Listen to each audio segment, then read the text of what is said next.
You're live now, Dave. Thanks, Ashley. Okay, thanks everyone for joining in.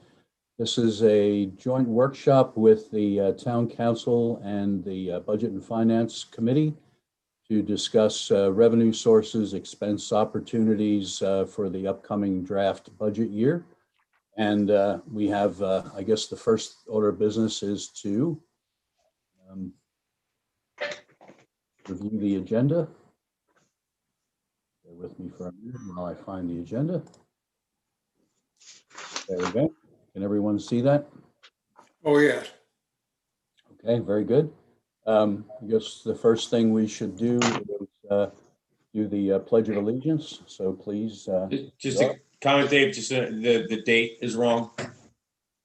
Oh, it is. Yeah, but this is the version I saved. That's true, not the version that actually posted on the website. So yes, correct. Okay. Okay, Pledge of Allegiance. I pledge allegiance to the flag. United States of America, States of America. And to the the republic For which which it is stands, one one nation, nation, God, under God, indivisible, liberty. liberty, and justice for all. Thanks. Let's do a quick roll call from the council. I think everyone is present. And from the Budget and Finance Committee, I think unless they joined recently, I know Zeke was not going to be able to make it. Are either Jill or Joe Keenly on yet? I am on. Joe is. Joe is and not Jill. Okay, so only Jill and Zeke are currently absent. I think Jill's still planning to join. So we have a quorum from both. Okay, so the agenda includes discuss and possibly vote on revenue items and expenses for the fiscal year 2022 budget, and then any new revenue stream opportunities. Anyone have any suggestions that's acceptable? Can I have a motion to accept the agenda as written? So moved. Moved. Second. All in favor? Aye. Aye. Aye. Opposed? We're off and running. We have an agenda. Okay, let me stop sharing for just a moment and look for the next document.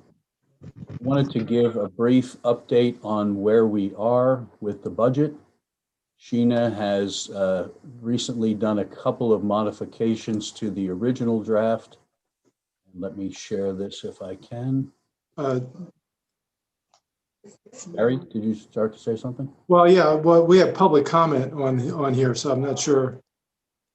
If you want to do that before you introduce the budget or wait, introduce the budget and then do the public comment. I'm fine with doing it now if you'd like to do that. But I think I don't know if there's anybody on, but There's one individual in the waiting room. okay. okay. Well, since they're waiting already, shall we go ahead and take the public comment then? Looks like Okay. we have David Moskowitz, Okay. and he should be coming on right now.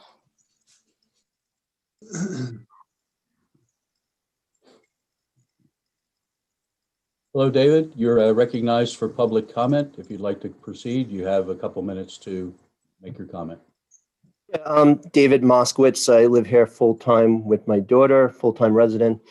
At the last budget committee meeting, someone suggested we basically are paying 1% for Brown Advisory. Instead, we should just tell them we're doing 0.9%. On average, we pay Brown Advisory about 0.6%. So if we tell them we're going to be paying 0.9%, we'd actually be paying more. We have a special contract with Brown Advisory that gives us a super low rate. It's 0.70 for long-term of a percent, 0.25% for 0.25% for short-term, 0.0035% of custody. So we should be happy what we're paying. We're paying much lower than what we wanted to cut. The second thing that came up in the budget committee meeting was beach money. The beach money is for replenishment only. Once the co-op's contract expires, the town might need every penny of it, and that beach money should not be touched, and certainly not without a referendum. The third thing is there's a donation item. The town did donations last year and Monty helped us and we got $3,175. If you're lucky and you do a townwide donation, maybe you get 10,000. There's no way you're getting 100,000 or 50,000. And my last point is if the town needs money, the state approved the town to do a 1.5% hotel tax. Hotel visitors use lifeguards and police, but they don't pay for Dewey. If you stay in a hotel, you're probably parking at the hotel, so you're not paying for parking like a day tripper who uses the beach, and their parking contribution goes for lifeguards. And to be fair, I mean, we're in a bad economy, but most of the state has the hotel tax, including Rehoboth. The town could do a 1.5% hotel tax and start it August 1st in the middle of the summer. So if things go bad, you can always delay it, but at least you can start it. Former Mayor Redifer estimated the hotel tax would, the 1.5% would bring in 225,000. If you started August 1st, you'd probably get maybe 75,000 in the town coffers. And I think that's the fairest way, because right now, if you stay in a hotel, the money's not going towards the town, except indirectly, where if you do a beach rental, 3% of that money goes towards the town. And that's my only suggestion, and thank you for your time. Thank you for your comment, David.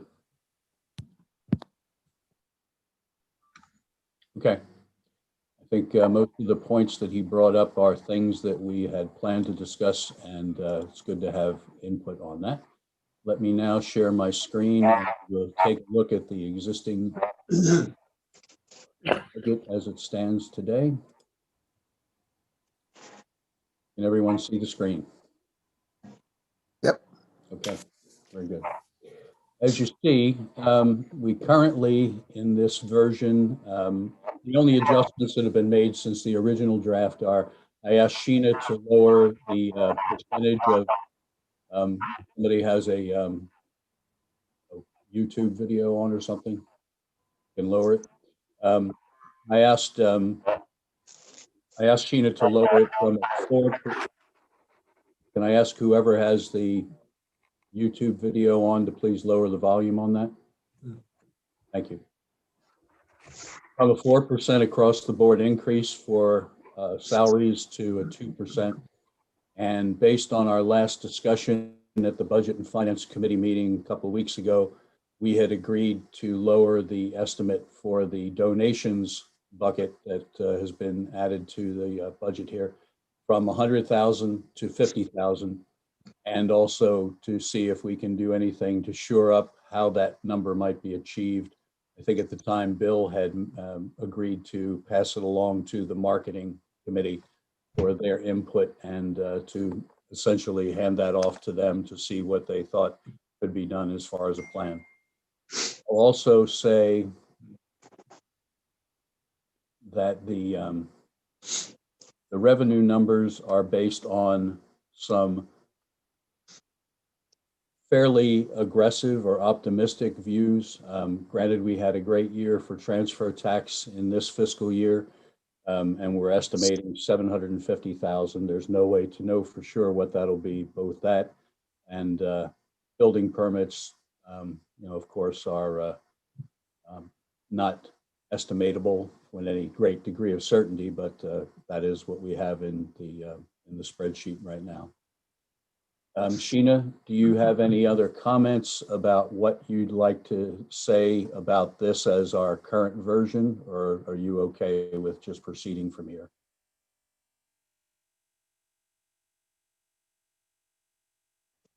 I'll take that as she's okay with it.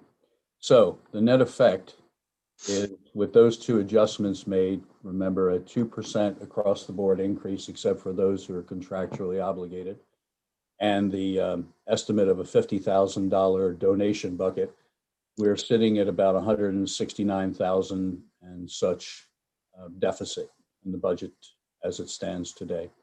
Our obvious goal and the exercise today of getting together is to help identify either additional revenue streams or increased revenue or expense reduction that we think is reasonable in order to do in the time frame necessary to get this budget in shape for submission to the council by early March. Is everyone okay with that goal today? Okay, Yeah, I'm good with that. all right. Any other comments on the existing budget before we continue? Yeah, Dave, Yes, Gary? I did have some comments. Do we not want to go through some of these budget items? I mean, I think having spent a lot more time with this, I've got a somewhat different view of both the revenue and the expenditure side. I think there's some some revenues that we could be more aggressive on, and some expenditures that we might be somewhat less aggressive on. By all means. And I think we can, I honestly think we could come closer to a balanced budget with consideration of some of the changes that I think are possible. So I don't know at what point we want to do that today, or Yeah, I think, can you give us, in just say 5 minutes time, I a can. highlight of where I you think can, that would yes. be? And then I think that's productive use of the time here. Okay. I think we could be considerably more aggressive on parking. We're already talking about, I think, in the expenditure side, bumping up code enforcement, the seasonal code enforcement, back to a level that we had anticipated having last year. And that said, I think that there's a lot of pent-up demand to come back to the beach. We're in the worst of the virus right now. February is probably also going to be very bad. I think there's a reason for optimism that we're going to be back in a much better situation by the time we get to, especially June, July, and August. I think it's very reasonable, in my mind at least, to go back and use the FY21 budget figures estimates for parking, which would increase the revenue considerably on that side. That's and I think we could also even be a little less aggressive if we wanted to on the transfer tax, move that down a bit. But that's something that we could talk about. Gary, you've probably looked at the numbers from the fiscal year 21 budget for this. What would be the net difference if you were to go back to the fiscal year 21 amounts for the parking numbers? The net, well, if you went back to FY21, we'd have 320 for seasonal. We'd have 435 for daily and 440 for parking meters. We almost hit the daily estimate last year.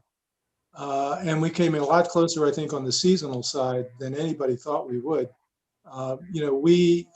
People were buying those seasonal permits, most of them at least, I think, at a time when the pandemic was new. It was increasing. People had no idea what to expect. We had a period during which the town was basically closed to outside people. Yet we did a lot better, I think, than anybody expected. Why we did so poorly on parking meters, I think, is still an open question. It's either, people realizing that there was very little enforcement, or, it could be that there just weren't any people in town, particularly in the evenings because of the restaurant situation. Okay, I don't mean to cut you off, but let me just cut to the chase here. Okay. So that's a suggestion to you, and that would give us quite a bit more revenue coming from the parking. I think if I heard you correctly, 320, 410, and 440, did you say? 320, 435, and 440. Those were the FY21. 435. So that's that's about. 167.5. It's Say again? 167.5 difference. Say it again, Sheena, one more time. 167.5 difference. Okay, very good. Comments from the commissioners and the budget and finance folks on whether we think that's feasible and recommended to do. Yes. Yes. Yes. I always trust Gary. Yeah, they sound like good numbers. It comes right to what we need. Is there any reason to think that the parking, other than the continuation of the COVID, would be depressed for the upcoming season? Well, guys, I wanted to bring up one thing, if I could. we had a discussion in our last meeting and potentially on the agenda for this next meeting to consider on the single day parking permits, allowing people a shorter option. That could potentially affect that revenue item. It's something that's, we obviously haven't passed because we have to put it on an agenda for discuss vote.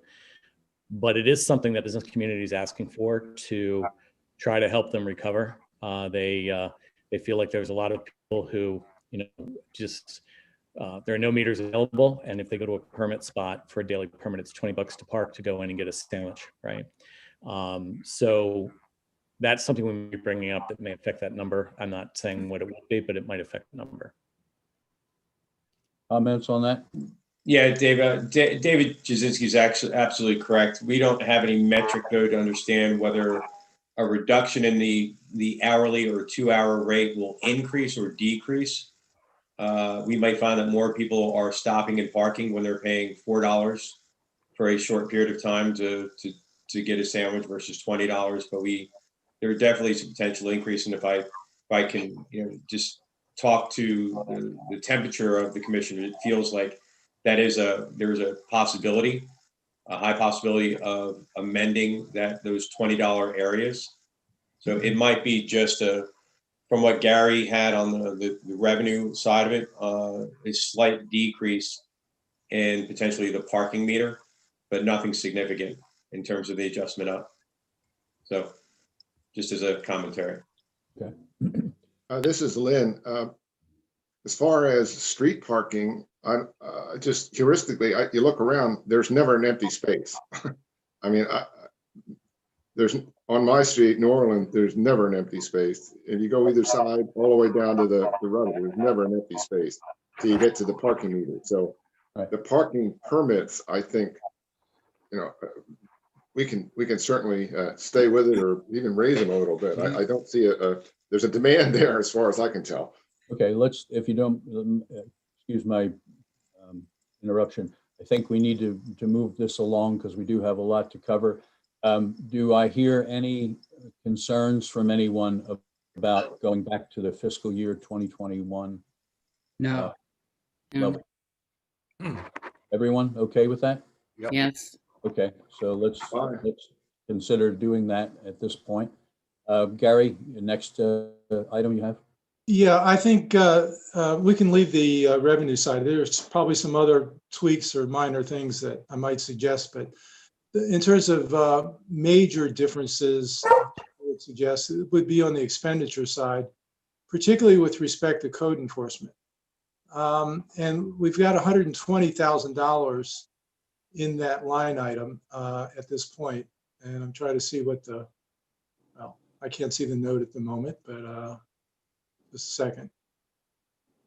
I think the note talks about 8,000 hours, and it was estimated at $15 an hour. I'm not sure how we got there, but in the FY21 budget, we had 6,000 hours at a somewhat smaller rate, maybe $13.75. I see no reason not to just use the FY21 budget number, which was 82.5, I believe. Yeah. So there's a considerable difference there in terms of expenditures. This is on the seasonal code enforcement employee expenses. Okay, so that would lower that from 120,000 down to 82.5. Yeah, it's just basically the FY21 number, Okay. budget number. And Okay. Comments from any of the other present here? Yeah, I have a comment. Dale Cook. I do too. Gary, if I could ask you, would that would then not give any pay raise or any increase in hours? I have not adjusted that, but you certainly, I don't know why we would have to increase hours. When we did the budget for FY21, we were assuming we were going to have a full summer season, and the estimate that we used at that time was 6,000 hours. Correct. So I see no reason to increase that. We might certainly tweak the rate a bit from 13.75. That could go up by 2% just as we're talking about raising the other rates, but that's not going to affect that very much. Okay. still gonna bring it down. I got a So if I question. may make a comment, this is partially my input in working with the town and working with Sheena on preparing the budget. I felt that personally as a town, we failed in the prior year in terms of code enforcement. I felt that COVID considerably affected our ability on all matters from a code enforcement perspective and recruiting necessary amount of people and having sufficient amount of people, even excess amount of people, would be better for us in this coming year, as we're going to have increased potential, as you alluded to, Gary. If we're going to have increased people from a parking perspective, increased people coming into town, increasing people using the facilities, we should also anticipate a need for an increase in code enforcement. I don't think we should expect revenue to go up in one without expenses to go up in the other. So I do agree with you on the revenue side, but I would argue to keep the code enforcement where it is at the 120,000 level. Yeah, this is the highest we've ever spent is $87,000 to do code enforcement in terms of those seasonal employees. And this year was an exception for a variety of reasons in terms of, as you pointed out, attracting people, getting people to do it, as well as, potentially a fear-based issue with people being out and doing what they needed to do. But it's a pretty dramatic increase in the number of staff to go from, low to mid 80s all the way up to $120,000 in expenses. So I'm trying to understand, do people feel like not enough people to write tickets? Because revenue was down this year, but that wasn't because there wasn't budgeted code enforcement officers. That was because of, as many people being in town, as well as potentially having less staff out there writing tickets. So I guess I'm trying to wonder why we have to go so far beyond our historic highs, if that's the intent. That sounds reasonable to me. What if we used a number a little bit higher? I did the calculation, and a 2% increase above the 1375 would bring it to a little over $14 an hour. And that would be 84,150 rather than the 82.5 I think you mentioned, Gary, still well within range. And if we rounded that up and said 85 or so, or maybe even a little bit higher, we'd have a little bit of room to maneuver there, but still be saving, a good $35,000 in expenses. Do you have any other feedback on that? I just have one comment about the minimum wage, if it's going to be $15 or not. I mean, No. There's no current plan to do that in under consideration at this moment. I don't mean here, I mean statewide.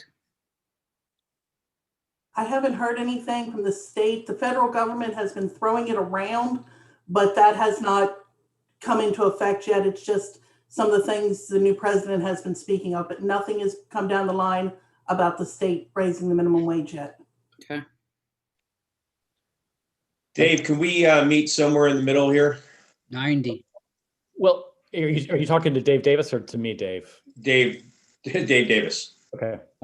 Sure. Whatever everyone can feel comfortable with and we can agree to. If we said, 85 or 90, we'd still be getting, a substantial savings here. I'm okay with that.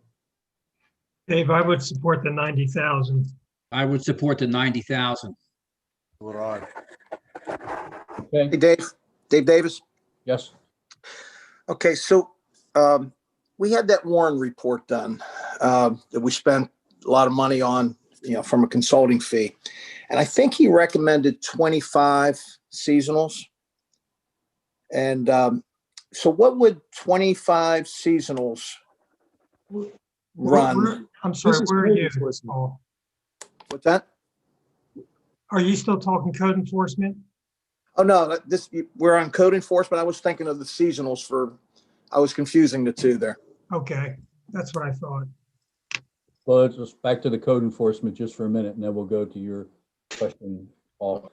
Well, I want to know from Commissioner Stevens, I mean, if there's a good reason, like if we have a reason why we need to go higher than the historic spending on seasonal code enforcement, I just want to know what the reason is to do it. I mean, that's all I'm trying to figure out.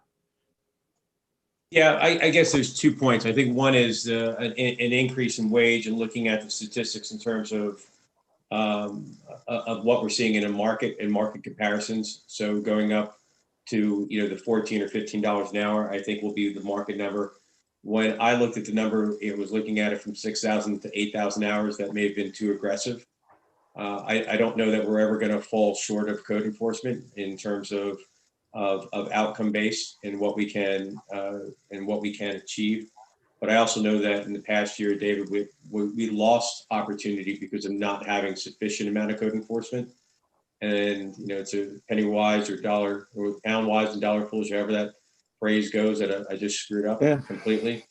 But there are elements. Again, I don't want to cut 20,000 of salary to lose $40,000 or $50,000 of potential revenue.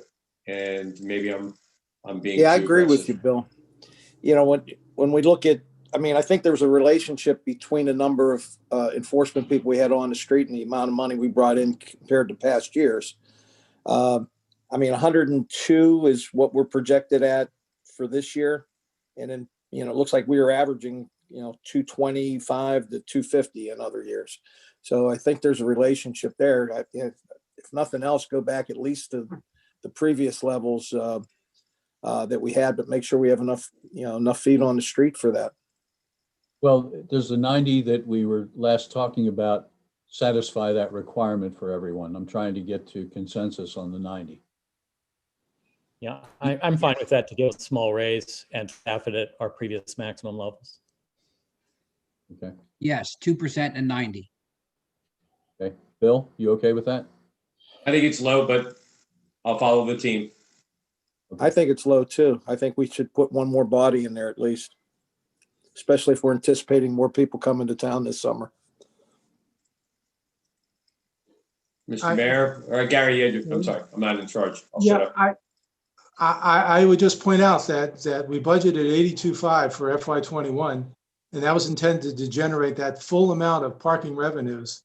And the fines, the fines are the other part of that, because that's really what code enforcement is able to bring in. That full amount of fines was based on the amount of 82.5 spent on code enforcement. I think, David Jasinski has a good point about, never having spent more than 87 or 89,000, whatever it was. I'm okay with going to 90 on this. But I think if as we go through and get to the final stages of the budget, this is a place where we might be able to save, $4,000 or $5,000 if it comes down to that at the end of the day. Dave Davis. Yes, Jill. Yeah, I think that if we're looking at, like Gary says, if we're looking at going back to the 21 budget and giving it a raise to cover enticing people to come in and work for us, I think Gary's correct in that go by that and add the 2% in, and we're coming up with 84 something, or as you suggested, Mr. Davis, 85. I would be willing to go to the 90 at the most, but 85 I think is more within the logic. Okay. How do you want to proceed then? Do you want to go for the 85 or the 90, guys? And I think both Bill and Paul expressed some concern about that. Is 90 a number that everyone can live with for the time being? Understanding that we may have to do a little more, horse trading on this issue. Yeah, it's a good number for now. Yeah, let's go. Okay. 90 is a good number. Got it. Okay, so that nets us an additional 30,000. The 167.5 from the parking we discussed in that. Gary, any other big ones that you wanted to bring up today? The other major one that struck me was under building inspector. We're talking about adding a part-time employee here to go around the town and look for places where people are doing construction but without a building permit. I am very enthusiastic about the work that our current building inspector is doing. I think she's doing a fantastic job. But I don't think this is a way to, if you will, police the need for a building permit. I think part of the problem is we're facing, or have already faced, a lot of turnover in properties.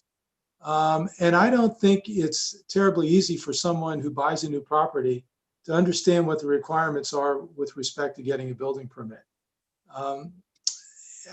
I think we need to reach out. We need to communicate in a better way. If you're going to do something to your property, these are the requirements. There's 3% of the construction cost. There's a application fee for certain level construction projects. I think we need to do a better job of communication rather than spending money on a part-time person just to police construction activity. I just don't think that's a good use of money. Sheena, is that built into this number, or is that on top of the 81 for salary and wages? That was built in. Okay. What's the? Can I just say one thing? I agree with Gary 100%. I think that there needs to be a look at what can be done to improve communication. And then if somebody is violating, then saying, well, this is what you need to do now. They might be doing it unknowingly. But then I think there have been some people that have been approached about that and still don't comply and maybe have a plan of what to do then. Mr. Davis. Are we active? Pardon me, 1 second, Dale. Are we actively looking to staff that position at this moment? No, it has been discussed. Not. Okay. It was just strictly, as I said originally, my original budget was a wish list. Okay. Dale? So how much is that additional person in that note field? It was a part-time person at I think it was like 30,000. Okay. Dale, you were trying to make comment? Yeah, we had a good plan originally that I've been pushing to do, and the COVID sort of messed things up to get the excuse me, from the university, a student to come down and lay out a plan and activate a plan to enforce income from that area. To say that people are doing it by mistake is a minority of the people. Having been involved in it from a commissioner standpoint, from a mayor standpoint, and from a town manager standpoint, the people, they know they need to get permits, most of them, but they just soon get caught. There's no punishment. They get caught and they just go ahead and get a fee. And we've never enforced, or we've very rarely enforced the fines involved with that. Yep. So I agree with Gary that we ought to advertise more, but to say it's because they don't know is sort of fooling ourselves. And I think we ought to get a student like we did last year. COVID sort of messed the idea all up, and he wasn't able to come down often, but we ought to implement the report that came with that and get a student to come down to assist. Here's kind of my take on it. I have kind of heard anecdotally, I really don't know that that's the case, that our building inspector is dealing with a very, very heavy workload because of the number of projects that are being said to approve. And while I hear what Gary's point is about, kind of policing of this, so to speak, but I think a part-time person who could help take some of the more routine or mundane workload off of our building inspector might be what's needed. There's a public satisfaction element of this, where when people submit plans, they want kind of pretty quick turnaround. And if the building department's overloaded and they can't get fairly quick turnaround, they get kind of frustrated. So I'm thinking, I don't know how much is really needed or who's needed, but I'm thinking that, someone on a part-time basis who could take some of the workload might just be what's needed. If I recall correctly, I think Jim backs up the building inspector now on permits and things. Jim, am I correct in that? Absolutely. We are caught up to date on all our permits. There is a question about how much our building inspector can go out and investigate whether or not people have permits or not. The way it's working right now, we have our maintenance person, Don Richard. Don goes out and reports to us when he thinks things are happening that they don't have permits, which then results in Dawn going out and following up on that. So we kind of have a backup plan. Is it solid? I would say no, but I think it works for the time being. And in all honesty, I think we could look at sharing some resources, maybe with code enforcement to help out a little bit, since they're out in the community anyway. I think we need another set of eyes. Okay. I mean, that's my take on it. That's well, you're well informed on the situation.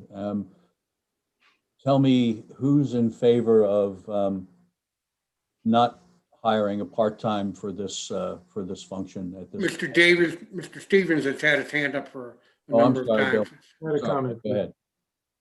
Yeah, the intention is, who are our customers? And our customers are the residents of this town. And I think to Dave Jasinski's point, the ability for us to turn around, for us to be present from an enforcement perspective, and as well as feet on the streets.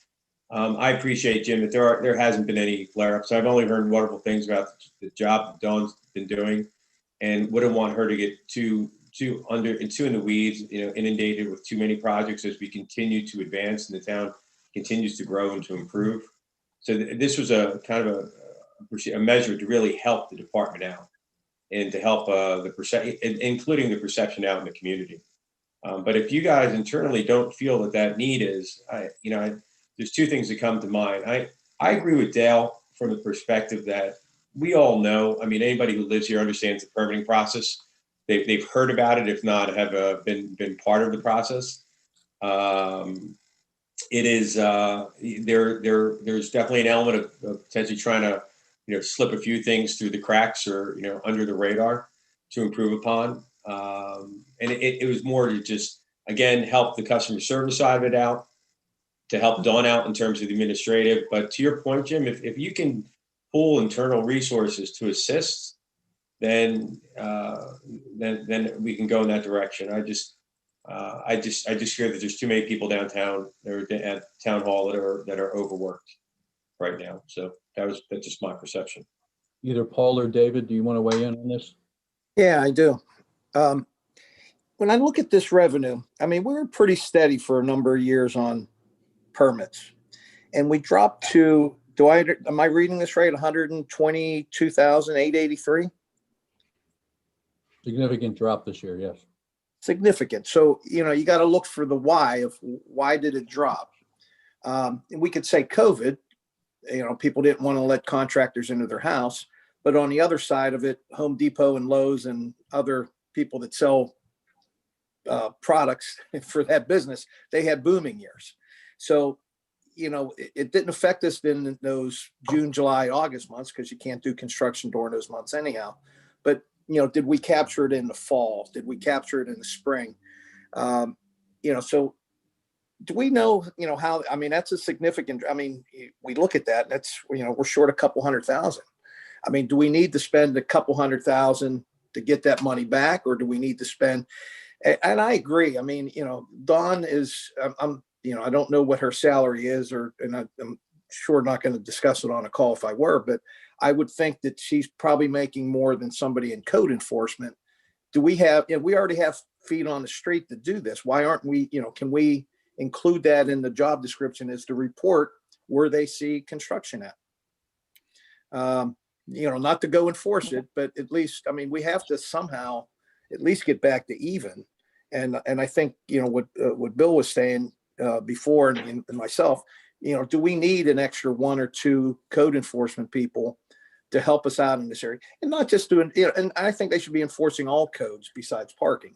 We got, we have codes for rentals and we got codes for building permits. Code enforcement, we can broaden the scope of their job and tie it into some sort of raise for them because, we're asking them to do more. So maybe we can pay them more, but it would still net us the revenue losses that we're dealing with now. David, comment quickly. Are you asking me? Yes. Well, hearing what Jim said, I think if we get some teamwork between the departments, I think that we can kind of help Dawn out if she's got too much on her plate. I don't think we move the needle that much in terms of the overall dollar by what we do, but we want people to be compliant and we want people to feel like they get a reasonable turnaround when they apply for a permit. And it sounds like what Jim said. Okay, so we have a choice here, and it's to save 30,000 or leave it as is by not going forward with the part-time addition and covering that resource with either code enforcement folks or other means, as Dale suggested. What's the consensus here? Do we stay the course and add the half-time person, or do we not? I'd like to put the money in there and then we can figure out how we're going to implement that. Where does that 30,000 get spent at? Somewhere it isn't enforced. Maybe it's not a person, but maybe it's, spread out over, more responsibilities for people. Okay, so Paul's vote is to leave it as 81 with the extra half or part-time person. Correct. Well, we'll Okay, put the that's- dollars there, then we'll figure out who's going to do it. Rest of the commissioners? Well, Okay with me. this is Dale Cook. If you're talking about 30 grand, I'm against it. I don't think we need to spend anywhere near that much. And I think we need to gear in towards the summer season mostly. And I think, again, we need to get a student like we had last year and make sure that the program is implemented properly.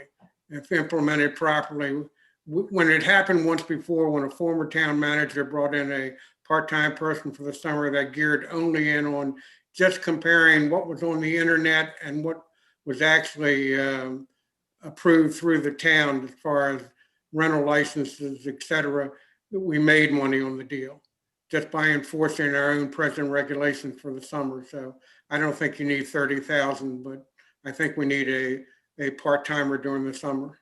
But isn't the notion of the code enforcement being able to play that role, and there's already bodies on the street doing that stuff? Doesn't that address that? I think I think that's just sort of telling on where there might be some construction that we've missed. That's not comparing whether we have business licenses for them or rental licenses for them and what their advertised rent is versus the accommodations tax, et cetera. Okay. So I think you're going to need a part-timer specifically, whether it comes under code enforcement or both departments. I think you're going to need a part-timer during the summer, and I think 30,000 is too much. Okay, so there's 2 votes for leaving some money in there, whether it's 30 or not is the question. Gary, Bill, and who else didn't weigh in yet? Should I go ahead? Sure. All right. Yeah, I don't want to leave $30,000 in here. And I think it's good to bring in a summer intern. I don't know if a summer intern could handle both the rental accommodations taxes as well as going out and looking for places where there may be construction activity going on without a permit. I did mention this before. I think we need to be a little more aggressive on our estimate of building permits, but I think, there must be some pent up, or there must be a lag here, that we've had an awful lot of turnover in properties. We have to begin to see some pickup in the building permit activity.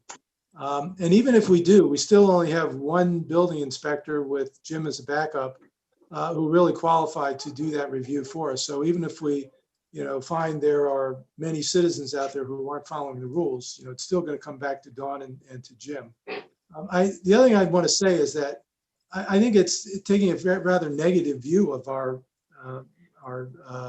people, our property owners in town, to say that, assume that they know the rules, but they're ignoring them.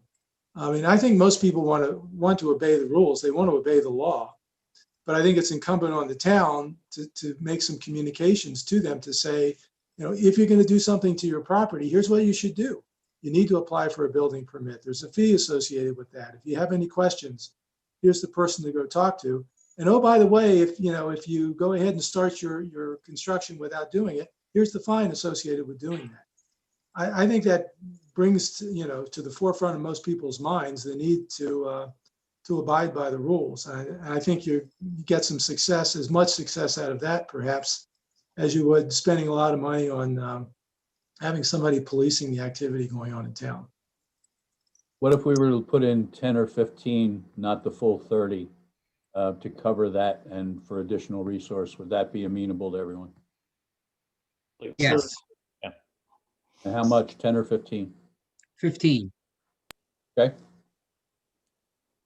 So that bucket would become roughly 65 instead of 81, 65, 66, somewhere in that neighborhood, which would save us 15,000. Everyone okay with that? Yes. Yep. Hey, one comment. I believe, Gary, I think you came up with the figure that we were about $120,000 light in building permits. Is that what you said, I believe?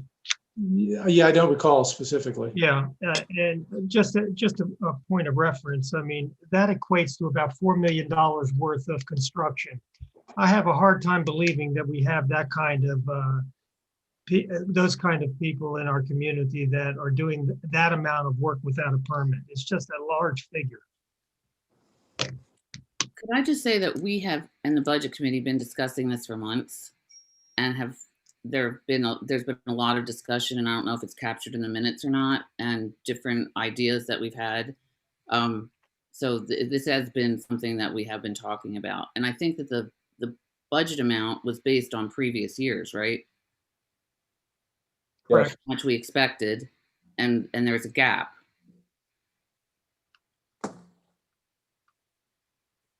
I'm sorry, I missed your point there, though. I'm not, So we're not sure why there is a gap, but the figure was based on previous years. There's been a lot of construction going on in town, so we don't exactly know what the issue is, but we did want the commissioners to discuss it. And and Gary, you've been at those meetings, and Bill, that we just thought that it is something that does need to be discussed, and a systematic approach taken to this. And one of the things we suggested was, the website. We've talked about that, making it more accessible for people to get forms and put form or submit things. So there's been a lot of discussion about this, and I feel also that we haven't mentioned that we have a new town manager. So hopefully they'll have a systematic approach to all of this. And I also, when we add more part-time people, there's sometimes a perception that people don't know, the citizens don't know what everybody's doing, and we don't want to add people without a plan. That's all. Thank you, Joe. Why don't we do this? Why don't we keep in the 15 extra, not the 30 extra that we had before? And future discussion needs to take place on the, who could do the role. And if we have too much and we don't spend it all, that's so much the better. How about if we take that approach for the part-time building inspector role? Everybody okay with that? Yes. Okay. Dave, may I interrupt? Please, Joe. Dave, I have a 1 o'clock call I have to go to. Yep. Did you want any comments on the investment services management and costs? I do. So, and what I'd like to do now is shift our discussion to a series of things that are outlined in the document that I sent out. Let me pause the screen share and share that document. You can always go back to the previous discussion here. And we'll cover this note first.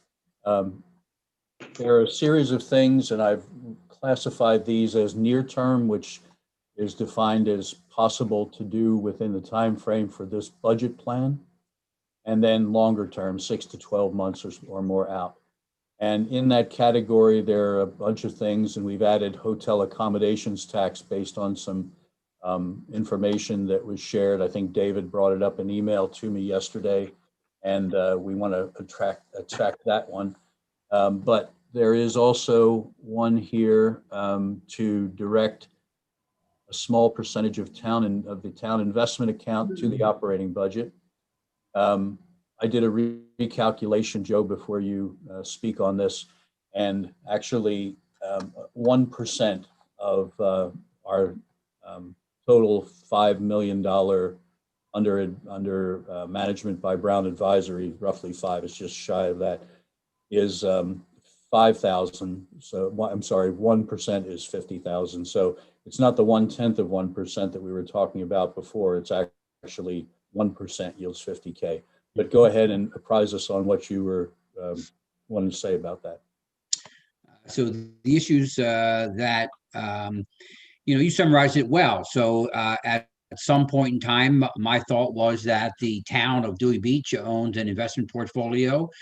Is there a potential dollar value, percentage value, or basis point value that the investments would yield towards the operating of the town. Close the gap from our last budget meeting was the discussion. So if it is 10 basis points or 20 basis points or 1/4 of 1%, at least was a revenue area that could be shifted to operating. In reference to the comments prior to our meeting starting, that Brown gives a market-driven rate, I don't see it quite that way.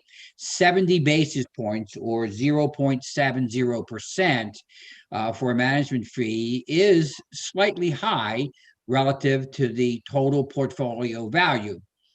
If we assume it's $5 million, certainly 50 basis points or 1/2 of 1% management fee is more reasonable, in line with Morgan Stanley, UBS, Schwab, Fidelity, et cetera.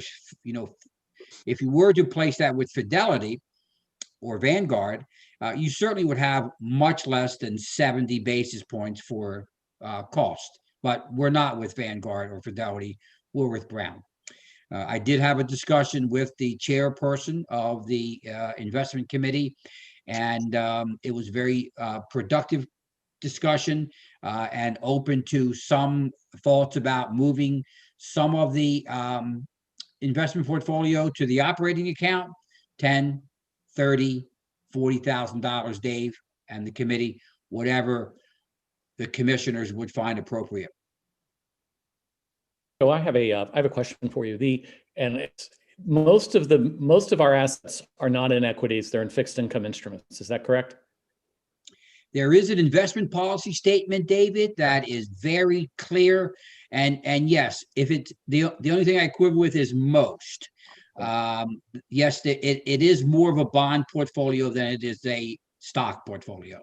I mean, because generally 0.7, I think David Moskowitz commented, and I didn't write it down, but 0.7 is more typical on an equity portfolio, certainly on a fixed income portfolio, 0.75. So I don't know if Brown differentiates on the fee between those two, and that might be an area of savings. It's really an issue for the investment committee. Certainly fixed income type things don't typically have that fee. The chairperson, you may know Brian, you may not know Brian, open to talking with Budget and Finance or the commissioners about sharing some of the revenue, either from the actual returns on the equity or the bond portfolio, or certainly on requesting a reduction in the management fee. And these are just suggestions. If it is 70 to 65, if it is 70 to 60 basis points. So it was just a potential area of revenue. Okay. So if I may dovetail real quick from Joe's perspective, Brian Priver, who's the investment chair, who did it, and I think Joe, you'll agree, did a great job with that meeting, and the team is very engaged. Their primary responsibility is to make sure that there is an alignment between the investment policy and the actual performance or the allocations that Brown Advisory is doing, and that was clear that they are in line of what we asked them to do. What Brian asked the Budget and Finance, as well as the commissioners, as well as and Gary, you can comment on this also, that there will be an alignment that audit in terms of general fund policy, the budget in terms of budgetary constraints, as well as investment policy, all get aligned in terms of understanding how each are intertwined. But the question came back from the investment committee is the commissioners and Budget and Finance need to let the investment committee what they need in order to potentially balance the budget, and or from a charter standpoint, if we are able to use any of the investment proceeds that would be coming, for example, from the beach fund for general fund operations. And I don't know the answer to that. I know that there's speculation. I don't believe that when the beach fund was created, that there might have been some forethought into investment income associated with that, and whether that would need to be mandated as part of the investment or continue to be part of the beach fund. So I think that requires a level of research to determine even if it's feasible from a charter perspective. I don't know if Gary, if you want to add to that. Well, just for clarity in terms of the amounts that we're talking about, we have about $5.1 million in the long-term beach replenishment fund. $1.6 million of that is in equities. $3.4 million of that is in fixed income investments. So that really goes back to David Jasinski's point. I don't know the extent to which we might be able to tap funds in there. I think, that fund was established by means of referendum. If we were going to tap money there, I think there's a reasonable argument, perhaps, that we might want to go back through the referendum route to do that. But in addition to the beach replenishment fund, there is also, or beach tax fund, there is also a short-term general fund account invested with Brown Advisory. And I think based on recent transfers, I think that Sheena just completed, there's probably about 1.2 or $1.3 million in that account that could easily, I think, be tapped by vote of the commissioners, if that's the way that we want to go. So that, in my mind, that's probably the more likely fund to tap if you feel the need to do that. Dave Davis, Yes, comment? Gary, I have a question for you. We just closed down a lot of our set-aside accounts and merged them into the general fund, correct? That's right. And isn't some of that general fund money now being moved over to the short-term investment fund? Well, Like what we agreed to do was what we used to call we took money from transfer tax. It was about 5%. And we put that into what we called the transfer tax recoupment account. We eliminated that account a few months ago, and the funds had never been really transferred to Brown Advisory as we had agreed. That's now been done. And so those future contributions should go into that Brown Advisory Fund. And that is, I'll look at the investments in that. That's basically, I can't find the portfolio exactly at this point. Those are basically, I think fixed income. They're mostly cash and equivalents. Cash equivalents. Okay, thank you, Bill. What equivalent? CDs, very low interest bearing accounts. Right. Or treasury. For a while, they were treasury bills. There may still be some Right. treasury bills in there too. That's right. The set aside was in the effect of the set aside of having that transfer tax recoup fund was supposedly still there, but in the general fund. Is that correct? That's correct. I mean, I think we have a lot of problems with terminology and deciding exactly what the general fund is. There's an account of general fund monies from which all of the bills are paid. But there's also this Brown Advisory investment account, which is in cash and cash equivalents that we also are calling, that's really general fund money as well. And, what we need to do jointly between the Budget and Finance, the Investment Committee and the Audit Committee is to decide how much of that general fund revenue from those various accounts we need to maintain. I apologize for interrupting, Gary. I apologize. I guess the point I was trying to get to is that account, that short-term investment account, is available to the town to take money out of, unlike the long-term beach fund. Yes, that's right. That's correct. I think that's a good observation. Let me wind down this point and say, for the time being, Joe, thank you for doing the the legwork, and you too, Bill, on this. I think at this point, unless we find that we are in need of doing this, this would be something we would keep in our back pocket for future need. And Great. since, and I want to transition and talk about some of these others that we want to keep this within the next 15, 20 minutes to complete this exercise. So let's hold on that one and say that's for future consideration as needed.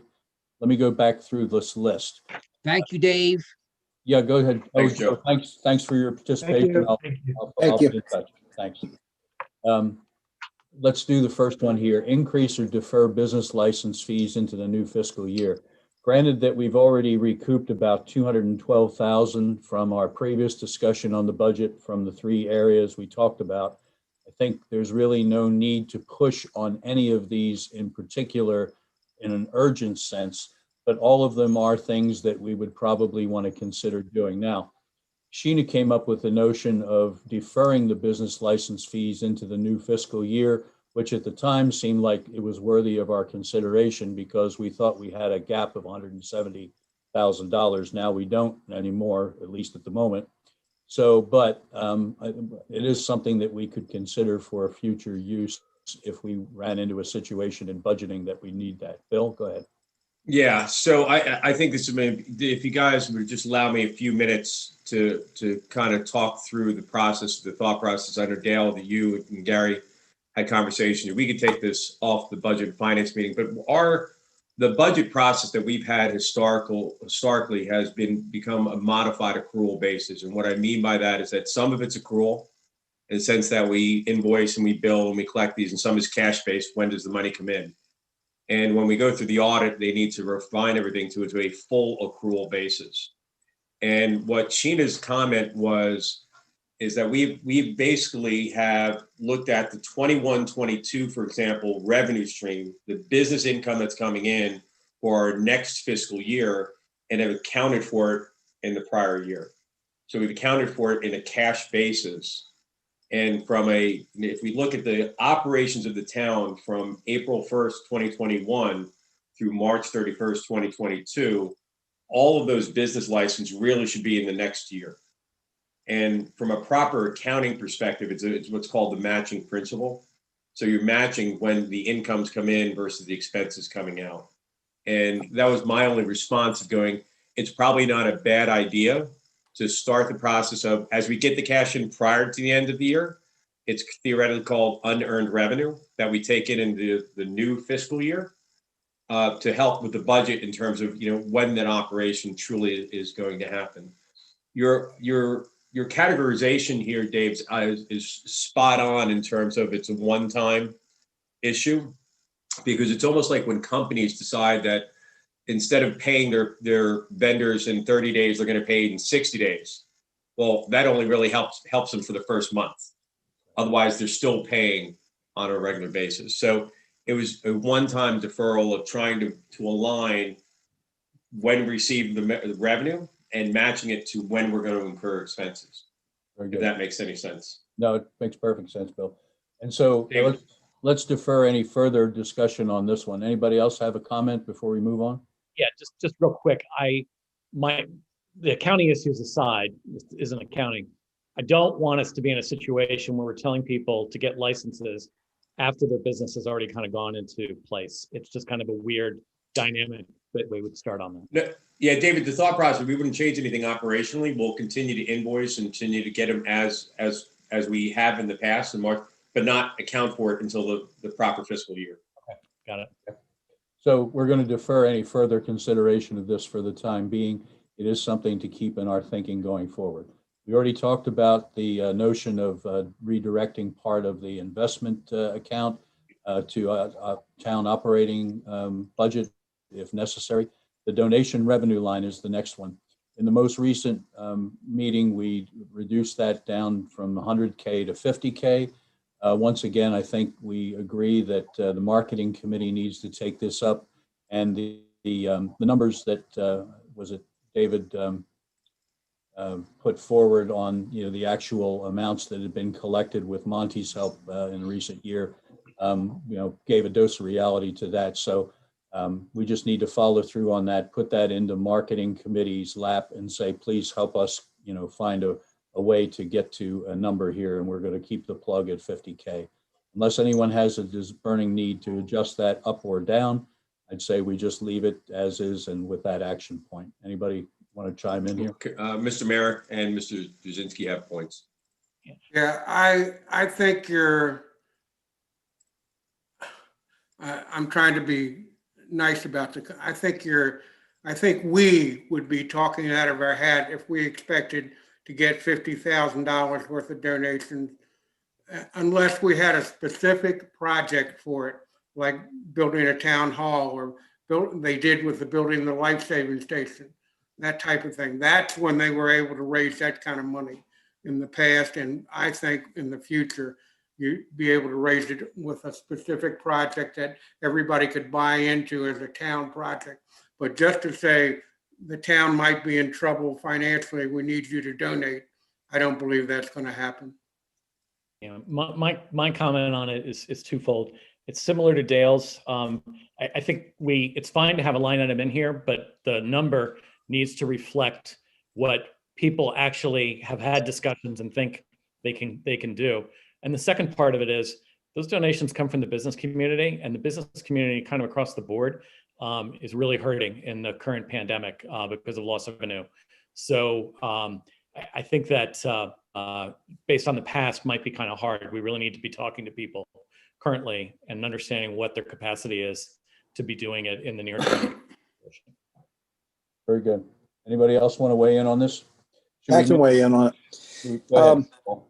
Yeah, I mean, my 2 cents worth on it is I agree that people will probably be more likely to donate money if they know where it's going to. You know, at some point, I mean, we own the land where next to town hall, and you know, we've discussed this for I don't know how many years ago did we buy that land, Dale or Gary? I mean, that's been a long time already, right? I mean, it's a lot of time has passed, and right now it's a parking lot. It's been a parking lot since the day we got it. So I think we need to, you know, we need to put something there to get donations, maybe with that specific cause, and you know, let's put it out that, you know, over the next 10 years, we're hoping to raise something. And, you know, now that money is getting, you know, that's a set aside, Gary, as you would, you know, we'll make it a set aside that this is the town hall donation project or something like that. And then the other thing we need to tackle long-term is the, you know, what's under the streets, you know, the flooding issues that we have. You know, we need to tackle that a little harder as well. So, you know, I don't know if we can run these concurrently and run 2 fundraising projects at the same time, but we need to address it. And so I love Bill's idea of trying to solicit donations.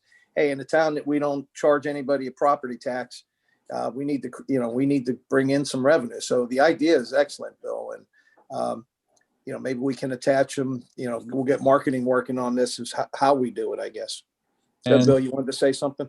Yeah, I did have a conversation with several of the marketing people. I also live with one of them, just for full disclosure. But I did have a in-depth conversation with the chair of the marketing committee, as well as a few other members. And I can tell you that they were energized. They were energized by the idea of having a purpose, of having a cause, of being able to get the community around identifying, first of all, identifying, and Dale, your point was their point dead on. For what? What are we going to do this for? How do we get people moving towards this mission, and what mission are we trying to accomplish? And I can tell you they came with several good ideas, and I will not take their thunder away. But I can tell you that they're completely behind this as an initiative. I can be aggressive. I understand that. If you, as a team, Dave Davies, if you feel 50,000 is too aggressive and feel it's better to put it down to something more palatable, like 25 for this budgetary purpose, till we can get our feet underneath us, I can get behind that. I just, to Paul's point, you know, I live in a townhouse community here, and I pay $400 for my lawn to be mowed and for the lights to be on. And that's the equivalent of, you know, in town, what's the number? We have 1,600 homes, it's 640,000. You know, if we were to get $25 or $30 from every homeowner, well, that's $50,000. You know, in Starboard, that's 4 cocktails. So Starboard money. So I don't think it's complicated here. I just think we need to get a mission, a vision, and a communication strategy together. And I think it can be accomplished. So Okay. I'll say about that. Let me, go ahead, Dale. Let me finish up after. But what we're talking about is that what we're talking about 2 different items here. We're talking about a line item in the budget to take up to match our expenses. In other words, an income line item versus a a cause celeb versus we need a town hall or we need a new life-saving station. So we're talking about two different items here. I don't hear anybody talking about being able to raise that kind of money just for the line item in the budget. That's all. Okay, let's do this. Since we seem to still have, we're in the black from the previous categories we came up with, why don't we cut that to 25 for this year? The marketing committee will take it up, find the cause that makes the most sense to donate to, and take it from there. How's that sound to everyone? Okay? 25K? Sounds great. Instead of That's 50? fine. That's good. Okay, everybody good? All right, cool. I want to hit these last two, and then I want to, make sure we get out of here in a reasonable hour. We have the employee wage increase set at 2%. It's about $30,000 for each 1% increase. We've already come down from 4. My suggestion here is let's see where we are when we finish, some of these exercises and going through adjusting the levers of the budget and see where we are at that time. Obviously, everyone would like to give a decent wage increase. And I don't know that we should pick a percentage at this point. Let's leave it at the 2% that's in there at the moment. And then as we get closer to a final version, we can adjust up or down accordingly. How's that sound? Good idea. That's Okay. good. Sounds good. And the next one is the one that I referenced that, came up in our email communications and prior to the meeting. It had completely been lost on me that we were now eligible to implement the hotel accommodations tax. Let's have a quick discussion on what are the things that would be needed to do to enact that for this fiscal year. Is the timetable what David Moskowitz had suggested, or is it something we can begin and have in place by April? Anybody want to weigh in on that? Yeah, I'll jump in on that, Dave. Go ahead, Paul. Hey, Gary, have we gotten anything back from the state that we're allowed to enact it now? Yeah, it was signed by the governor in August. Okay, so we just need to bring it to a vote in the next meeting to enact it, correct? I think that's the process we need to do. I think that's right. So, Dale, do we want to take that up as a line item to put on the next agenda and get some public input on it? Well, that should be discussed, but whoever wants to put it on as their suggestion to put on as a line item in the agenda, I'd be more than happy to put it on any agenda. The next one is getting awfully full, but. Yep. Yeah. I mean, this is something when we passed we wanted to have the ability to do it. So now we have to take that step. So now that we have the ability to enact a tax, I think we have we bring in the public comment to see if that's something that we're actually going to do. Paul, are you saying that you want to sponsor that on the next agenda? I can put it on as soon as I can get it on one meeting or the other. Well, I mean, but budget and finance, do we need the tax? I think it's fair to say that we always need a revenue source that is stable and predictable, given the variation on some of the others. So yes, I think we should, I think the group in general had been in support of that. All right. Do we want to write something up along those lines of, what the impact is? I mean, we're going to have discussion on it. So I don't really have anything prepared to, what impact this has to, why it's a good idea or why it's a bad idea. David? Yeah, I just have one broad question, which is, do we have any credible information other than people speculating where we actually know what the gross income is and what a tax of up to 1.5% would actually generate? Yeah, Bill, you had your hand up. Paul, let me wait on that for a second. Let me get Bill first. Bill? When the commissioners were discussing this a few years back, and specifically when TJ was around, I believe that the calculations showed, based on the number of hotel rooms given certain level of occupancy, that a 3% tax equated to roughly $540,000 of income to the town. And I'll ask the commissioners if their memory is a little different than mine. But go ahead, Gary. I was gonna say, Dave asked me the same question earlier today by email, and I couldn't remember. David Yeah. Moskowitz, you heard in public comment, basically suggested 1% would get you about $150,000. And You may well be right. I know that TJ had done the Yeah. calculations, and Yeah, I wasn't it was, sure how sound it was. yeah, Yeah. it was, I remember, because I was we were on the budget and finance, and it was $547,000 was the rounded number at the continued level of occupancy based upon the number of hotel rooms that we had in town at that point. So there is considerable amount of sustainable revenue. Now, I know that there's a lot of opposition by those hotels. There's also a lot, I think that opposition does come because of what their perception is a very balanced approach to the rental by homeowners and how the market will perceive that. I do believe that we should, I mean, the reason why we put this through charter was so that we could have a sustainable revenue. But we did have a conversation about this this may not be the right time, given that we're coming off of COVID. And I just want to kind of echo that. A point based on his calculations, David, a 0.5% is $90,000, which is a significant amount to our, even if we were to step it to 0.5 to 1, 1.5 to 2, et cetera, in this year, just to identify what that really means to us going forward. And just as a suggestion point. So I'll shut up from that. Sorry, coffee just kicked in. Paul, you've been waiting. Go ahead.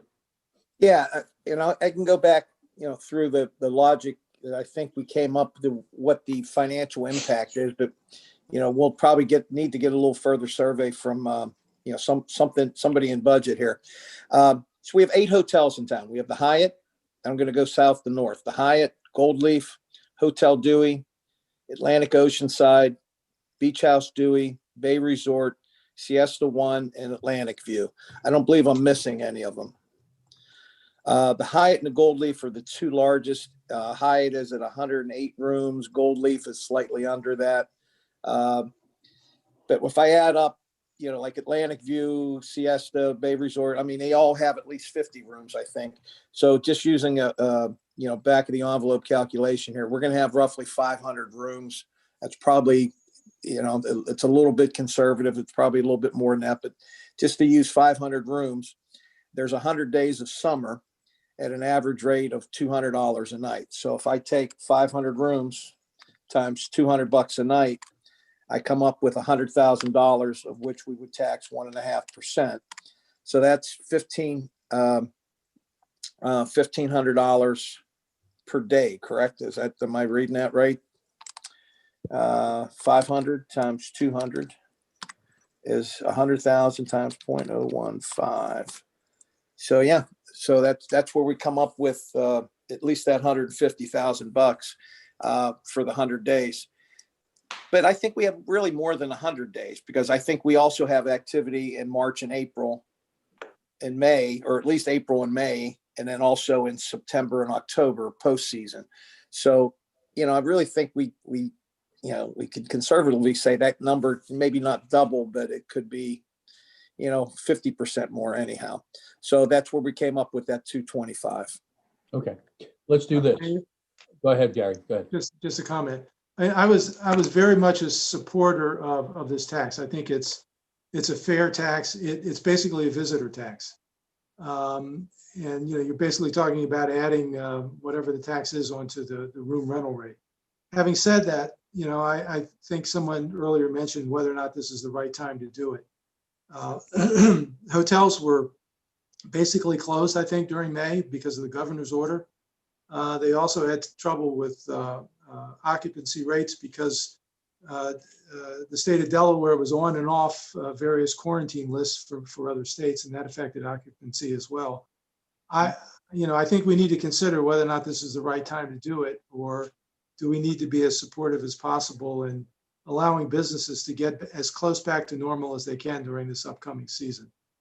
So I mean, we can put this on the town council agenda and discuss it, but just want to bring up those factors as we go into. Let me just suggest, and I'll get to you guys in just a second.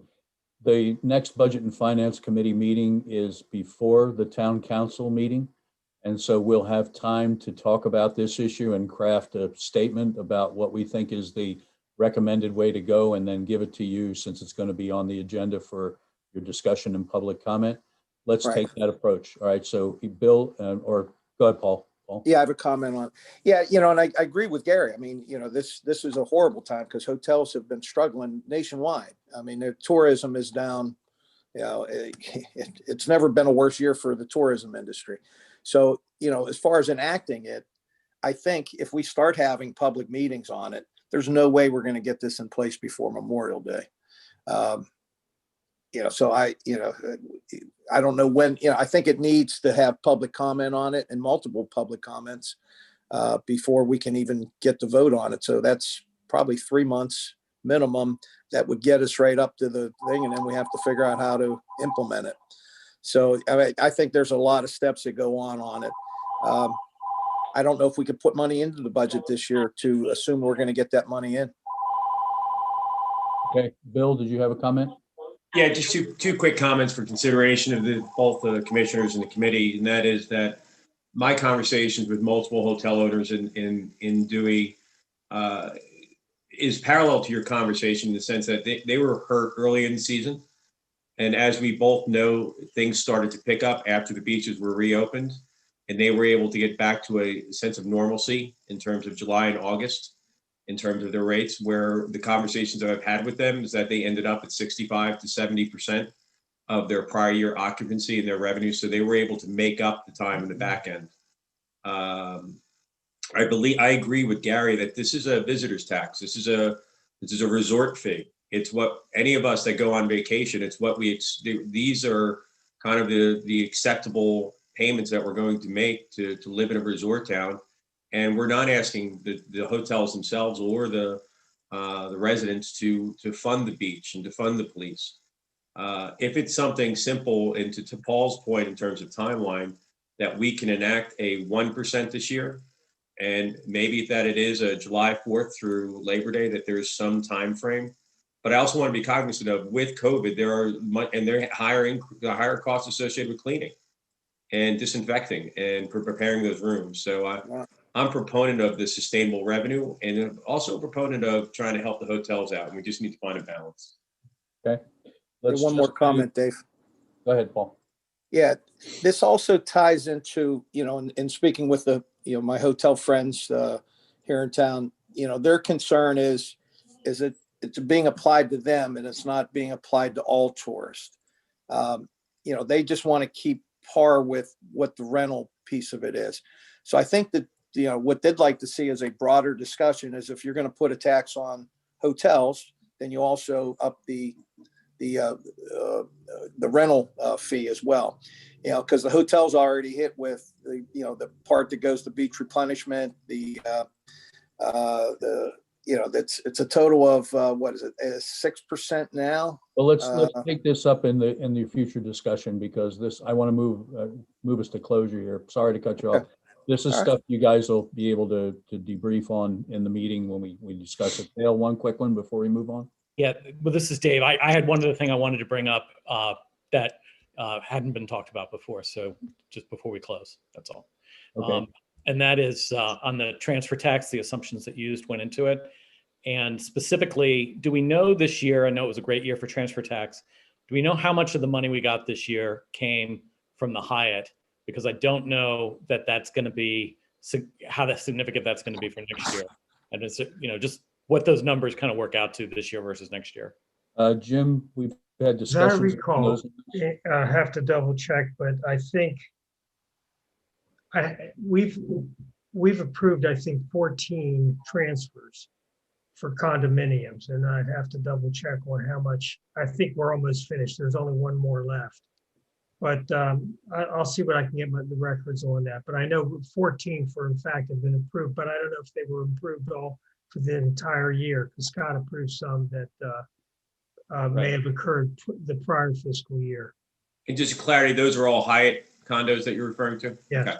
Okay. And David, for your back information, we have had some discussions about this, and Gary had originally done a thumbnail sketch, and we couldn't parse how much of it would come in this budget year versus next. But the 750 figure, I think, was a balanced figure that was chosen because it wasn't too optimistic, but you never know. I mean, there could be, 1 million sales or no sales in a given year. Right. All we can do is base it on history, and that's really the basis of Okay. what's been We projected. took into account past and predicted future high related revenue flows. That's all I really wanted to make sure. Agreed, understood, and appreciate it. Okay, let me summarize quickly, because I don't want to go into the longer term things today. I think there's no need to do that, and we want to close out here. We've recouped about 212K, and we've reduced the donations bucket 25K. So we're still in good shape relative to getting much closer to balance now that we've adjusted upward some of those early discussion categories. What I'd like to do is work with Sheena to come up with a revised budget, and I'll pass it along to everyone. We'll review it in our next budget and finance meeting and present you the copy of the updated version as it stands at that point, along with our recommendation for the hotel accommodations tax. And that'll be in your possession for discussion by our next meeting, and we'll follow up from there. Anyone have any other comments that they'd like to make at the moment? Okay, with no further business, it's 1:26. I think you're scheduled for a 1:30 start for a half-hour session for just the council members. Thank you for everything, folks, today. I think it was a good and productive discussion. We achieved our goal of getting a lot closer to our balanced budget. And I think, we're moving in the right direction at the right time. So thank you very much for all your help. Pleasure to